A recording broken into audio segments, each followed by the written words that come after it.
Hi everyone, I hope you're all doing well.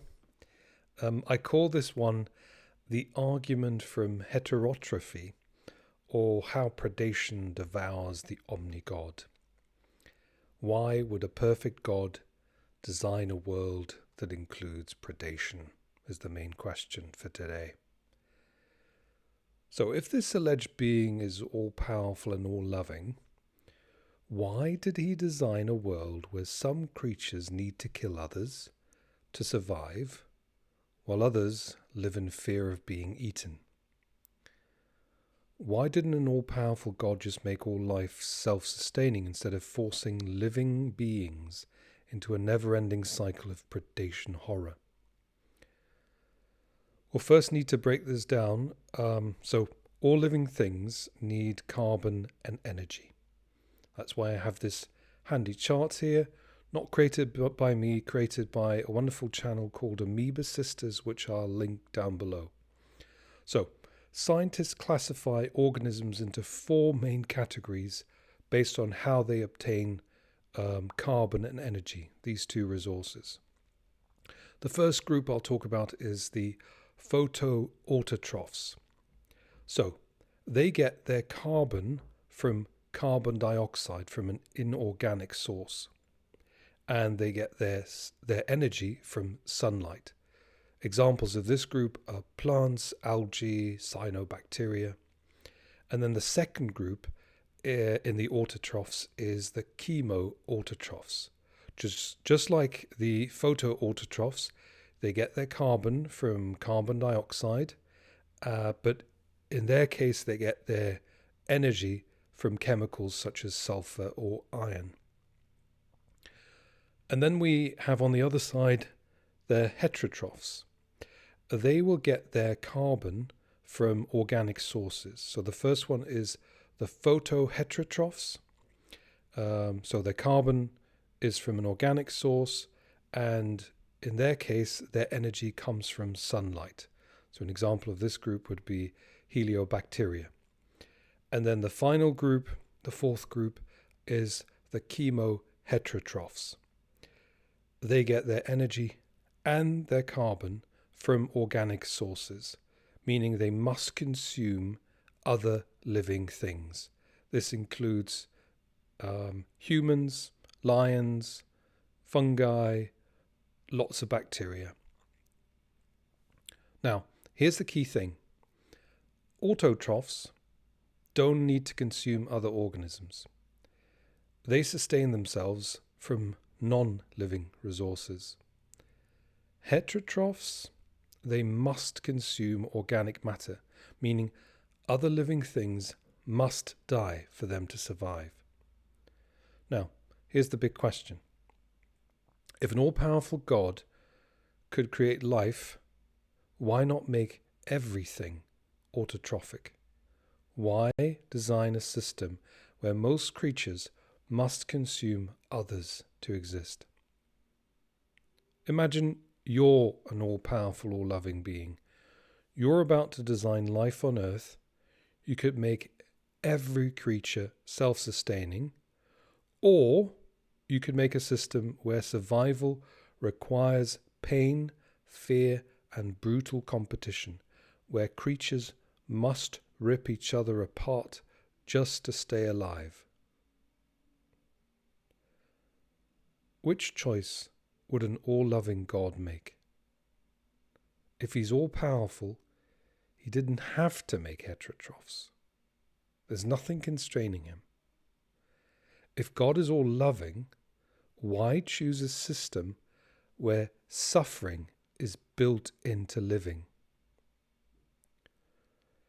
If heterotrophs were necessary for some reason, then God isn't all-powerful, because it means he was forced to create suffering. But if they weren't necessary, then he chose to create suffering, meaning he isn't all-loving. Now, you may hear some people say something like, but humans suffer because of free will.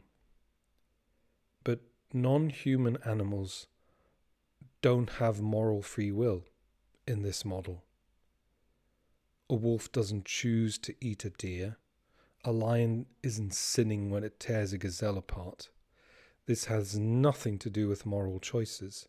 It's about the inherent way life itself works. If suffering is built into nature, that's a design flaw given an omni-God, not a consequence of free will.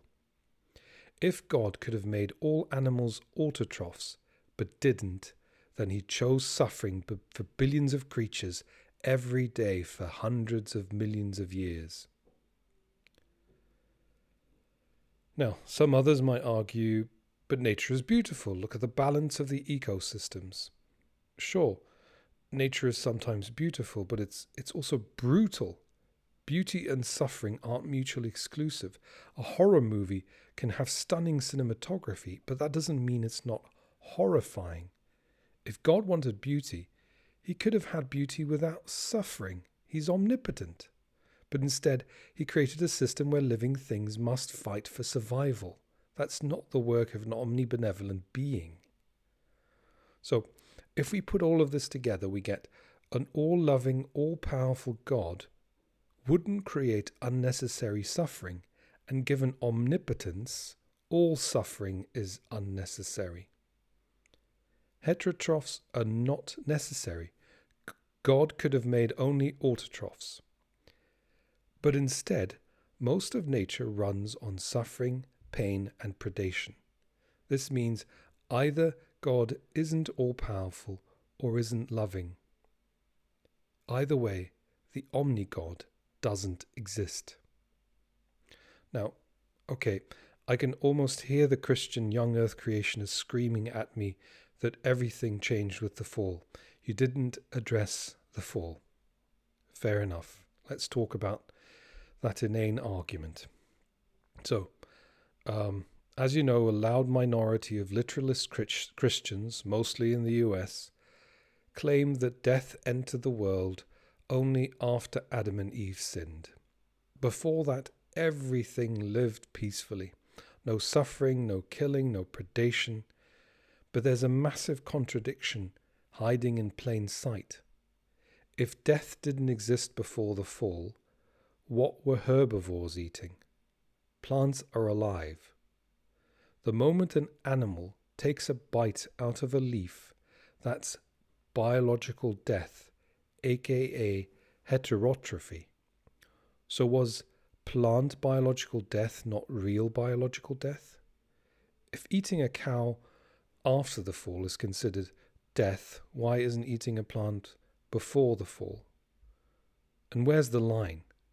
Are protists like Euglena that can switch between being an autotroph and heterotroph? Plants or animals? Were they consumable before the fall? If biological death was truly absent before the fall, then herbivores shouldn't have been able to eat plants at all. But if they were eating plants, then death was already part of the world, just selectively ignored by young earth creationists. And, I mean, it gets worse if you really think about it for 2 seconds. The idea that every single plant-based meal before the fall somehow avoided killing anything else is just plain ridiculous. What about the insects living on the leaves, hiding in the bushes? Are we really supposed to believe that not one animal ever swallowed a bug along with their salad?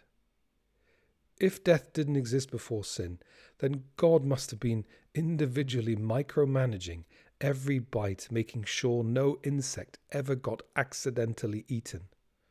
But if that's true, why didn't he keep doing that after the fall? If he could prevent all accidental death before, why did he suddenly allow it afterward? And are we really supposed to believe that these animals didn't have these predatory features, adaptations before? Many heterotrophs have built-in specialized features for hunting and digestion. Lions, wolves, eagles, they have sharp teeth and claws. Snakes and spiders have venom and constriction. There's fast digestion of raw meat in scavengers like vultures. And there's even bacteria and fungi that digest flesh. Why did these organisms come with these built-in mechanisms for predation? And many of them don't just kill, they have built-in features that maximize suffering, torturing their prey in ways that are terrifyingly cruel.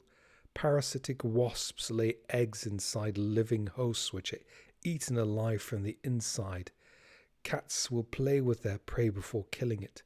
Venomous creatures can paralyze but not immediately kill, leaving prey in agony as they are consumed alive. If all creatures were herbivores, which is still biological death, or autotrophs before the fall, then after the fall, what happened? Did God suddenly mutate DNA to make carnivores? Did lions go from munching grass to chasing gazelles in a single moment? Did sharks originally just nibble on seaweed? And how did the current autotrophs escape this collective punishment, happily going on, getting their carbon and energy from inorganic sources? This makes no sense.